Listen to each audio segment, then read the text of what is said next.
Hello friends, AmyR here with Prairie Paper and Ink, back with another Christmas card video for my 2022 holiday card series. So for today's video, I went more traditional and I'm using the new painted Christmas wreath background stamp. This just came out with Simon's Cozy Hugs release for October. And this stamp is like some of their other ones where there are more than one piece to it. So you can use it together, separately, etc. So I removed the actual wreath portion from the sheet. And then I've got it in my MISTI. I've removed the foam insert from my MISTI because this is a cling red rubber background stamp.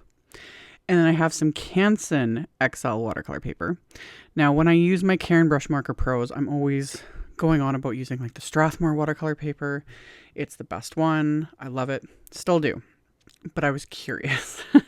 I don't have as much of my Strathmore on hand because I've been using it for coloring.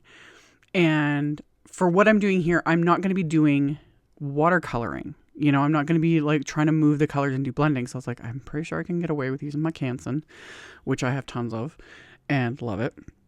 So I've got the watercolor paper in my MISTI. And then to ink up this image, I'm using my Karin Brushmarker Pros. I've done this in other videos, but I'm almost positive it was only for stamps that I was putting on the insides of cards. You know, I would scribble with the Karin Brushmarker Pros and it worked fine. I was pretty sure, though, that this would work, but I wanted to test it out on this image and see what would happen. So I've got my stamp, got my watercolor paper, and I am adding all the color, just like you would with any other water-based marker. You know, inking up your stamps with markers, that's been around since the get-go. But using specifically these Karin Brushmarker Pros, I was pretty sure it was going to work. And it does, obviously, because I'm sharing the video. So I just go around and I'm using, you know, more than one color for all the large images. So for the larger flowers, I was using 2 different shades of red. For this style of greenery, I was using 2 different shades of green. For the holly leaves, I'll use 2 different shades of green. Just giving it that little extra something.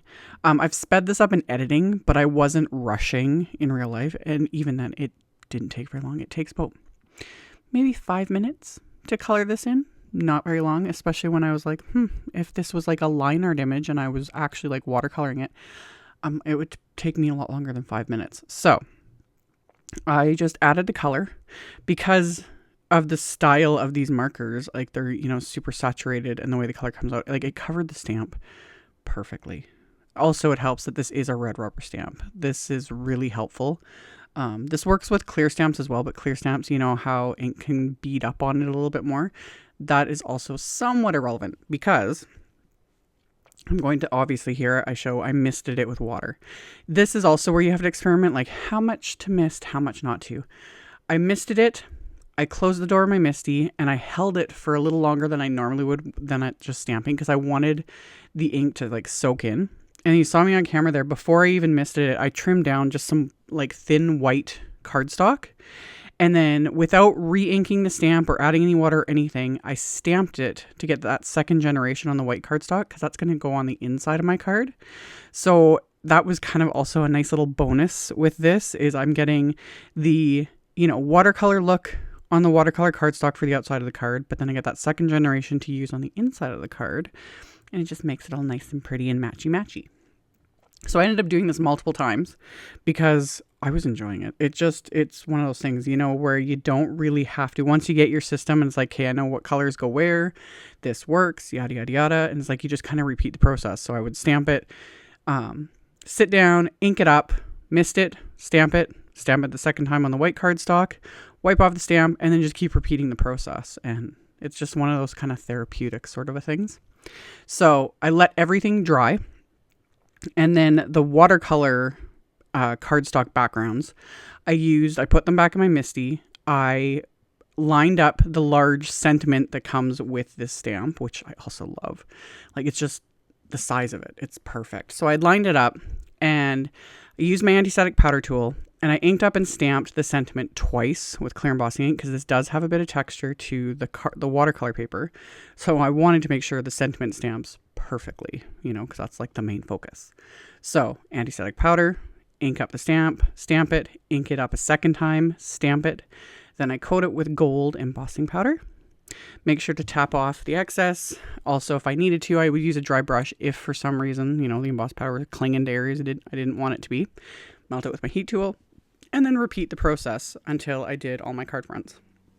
I did 4 for this video, but honestly, this is one of those like designs that you could just, as many as you need. It just went, and I was enjoying it. And you could like mix up the colors too, the markers you use.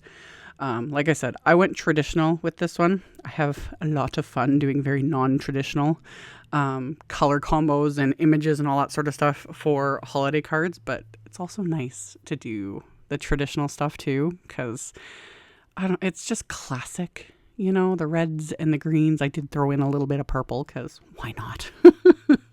And then the gold, like the gold heat embossing, love. So melted all of the embossing powder on all of those. And then this is where I'm going to add just a little bit of splatter. Not what not the 3 different types like I normally do.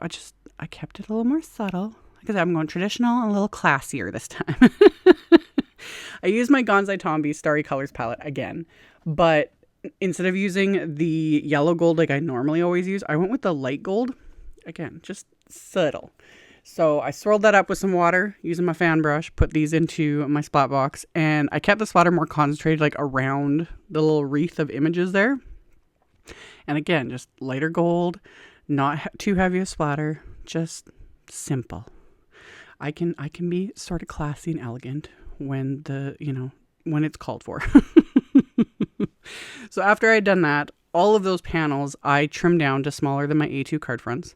My card bases are red cardstock. I thought that would just, again, bring it out with the red of the florals, etc.